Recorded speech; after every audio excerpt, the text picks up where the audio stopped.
اول تقایی هم دائما عرق میخورد. یک روز در هوشیاریش به نزد من آمد و گفت 10 سامانی ته. گفتم چی کار میکنی؟ گفت کار دارم. من فهمیدم که برای عرق میگوید. به او پول ندادم. او سخنانی بد گفته خسته رفت، خفه شد. بابایشان من گناهکارم. برادر عزیز، خداوند شما را نگه دارد و دولتتان زاید کند. خوب تقایی هم سیلی رحم است.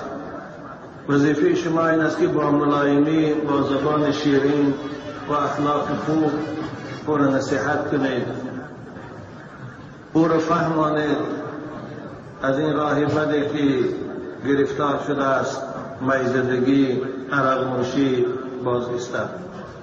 این وظیفه شماست. در خداوند برای این تقایی شما را هم روز قیامت اگر خاموش ایستاد و نصیحت نکنید میپرسد. بنابر با ملایمی، با خوبی او را فهمان، زیان و ضرر عرق نوشی را فهمان، چی در اخلاقش زیان دارد، چی در عایدش زیان دارد، چی در اقتصادیاتش زیان دارد، آخر چی در ایمانش زیان دارد. به اینها فهمانش. اگر خوب اصلاح شد و قبول کرد، نور بالای نور از فایده شما هست، فایده تقاتان هم هست. لیکن اگر قبول نکرد، این صورت گناه در گردن خودش است، مسئولیت از ذمه شما ساقط است. لیکن به خاطر او 10 شما که از شما میپرسد، اگر در حالت هوشیارش بود، او را میدادی، خوب بود. بگویی با تقای پول من به تو میتیم بود، لیکن من باید عرق ننوشی، من راضی نیستم. وقتی که میدادی، اگر میفهمید که به اون پول شما عرق نوشیده است، آینده دیگر نته، دیگر پرسدم نتش برم. اما شاید او پول یگان کار دیگر داشته باشد، این صورت سیلی رحم شد، دادن شما خوب بود، شما ثواب میگرفته. انشاءالله در اینجا هم که به گمان شما او پول شما را در معصیت صرف میکند، به این آیه کلمه عمل کردید که ولا تعاونوا علی الاثم والعدوان. خدا میگه ای مؤمنها بر گناه و تجاوز یکدیگر یاردم نکنید. شما شرط او را به خاطر گناه میکند گفتن نداد. انشاءالله امید دارم که به خاطر این گمانتان در پیشگاه خدا شما گناهگار نیستید، لیکن نصیحت او را دوام دهید. اگر الله حاجت باشد، حاجتاش برای در وقتهای هوشیاری شد، لیکن نصیحت کنید. شاید این پول دادن شما سبب میشد که او گپ شما را میگرفت، اون نصیحت شما را میگرفت، و همین از عرق نوشی باز میشد. در اسلام مؤلفة القلوب گفتگی یک گروه هست. یعنی بعض فاسقا، بعض بدبختا، بعض مشرکان خداوند در اول پیغمبر اجازت داد که اونها را یک چی پول مال تیاد از حساب بیت المال، به خاطر آنکه دلاشان به اسلام مایل شود و اسلام رو دوست دارد و محبت اسلام در دلاشان پیدا شود و از اون راهشان بازگردند. از این سبب به اعتبار مؤلفة القلوب شما یگان وقتی تقاطان پول تید، به خاطر آنکه شما را دوست دارد و نصیحتان قبول کند، باقی ثواب میگیرد. دادر عزیز ای بابا گامروزی اچرک بود کشال میمری سخت سوی بیدنمی راست بزبره خبر شون ای پدر مدنی گلو را ما پدر مید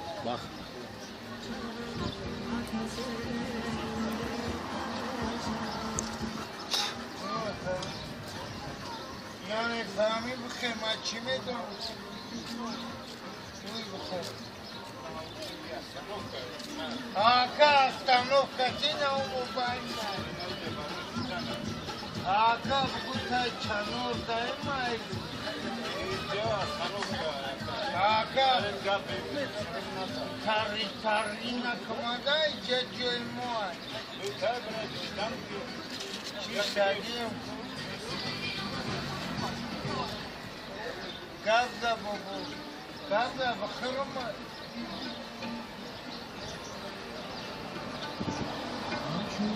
ما خطی کم گازده سام بخیرم نمیره کنچه جون مخلص شود اچوفم سلام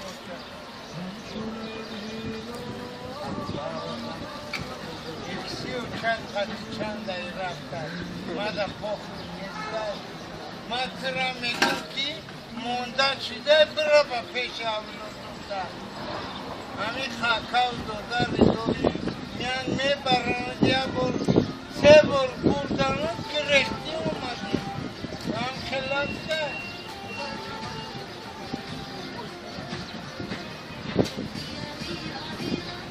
باید کمی کمی دیگر را پول نداره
نور از فایده شما هم هست، فایده تقاتان هم هست.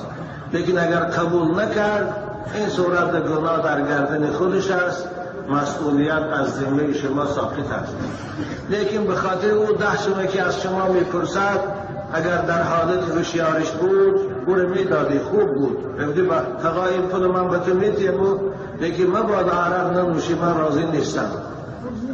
وقتی که میدادی اگر میفهمید که به اون پول شما عرق نوشیده است، آینده دیگر نته، دیگر پرسدم نتش برم. اما شاید او پول یگان کاری دیگر داشته باشد، این صورت سیلی رحمش دادن شما خوب بود، شما ثواب میگرفته.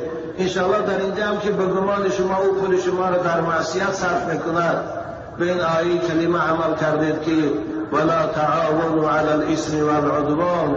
خدا میگه ای مؤمنها بر گناه و تجاوز یک دیگر یادم نکنید.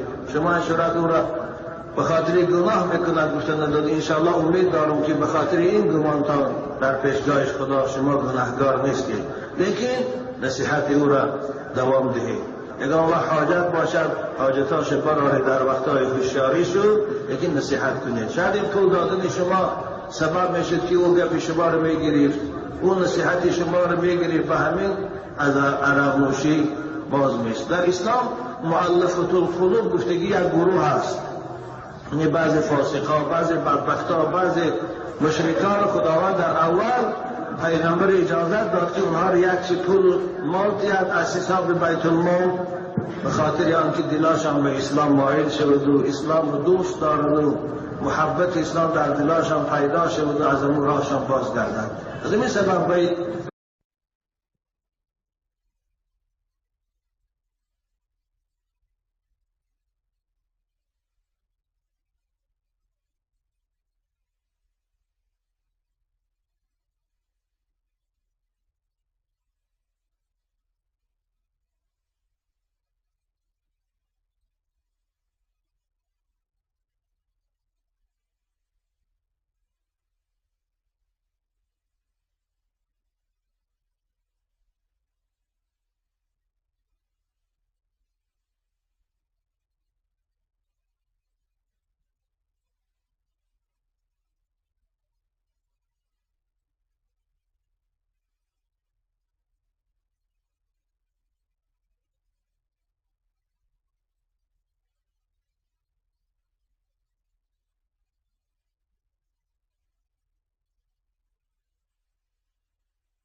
سه بار بردنم گرفتی اومدی هم خلاف ده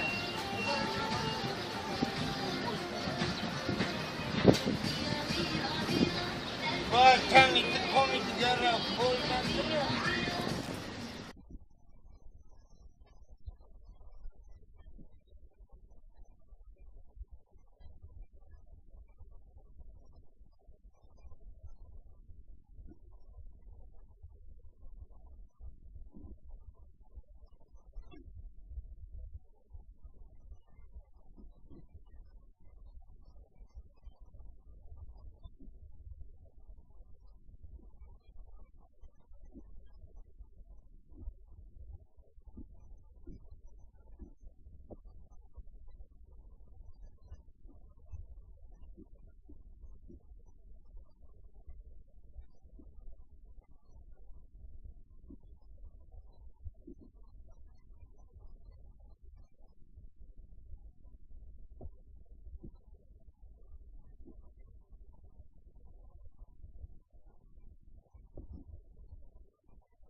اعتبار معلفت القلوب شما یگان وقتی تقاطان پرتید به خاطر اینکه شما رو دوست دارد و نصیحتتان قبول کند باقی ثواب میگیرید در علی.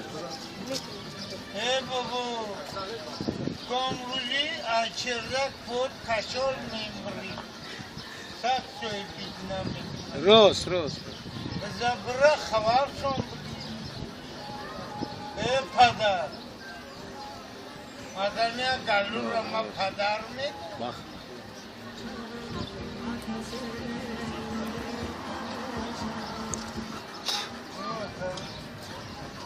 یعنی فهمی بخیر ما چی میدونم توی بخیر آقا استانوف کسی نمو باید آقا بودتا چنور دایم آقا تاری نکمده جا جوی مواد چی شدیم گفته بابو گفته بخیرم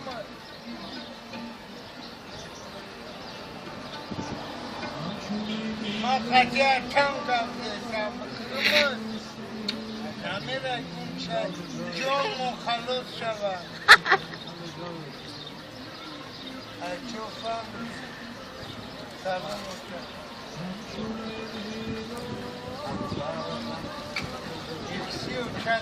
چند دایی رفتن مادا پخت نیستن ما ترا میگم که مونده شده برا با پیش اولو دوستن همین خاکا و دوداری دوری میان میبرن دیا بود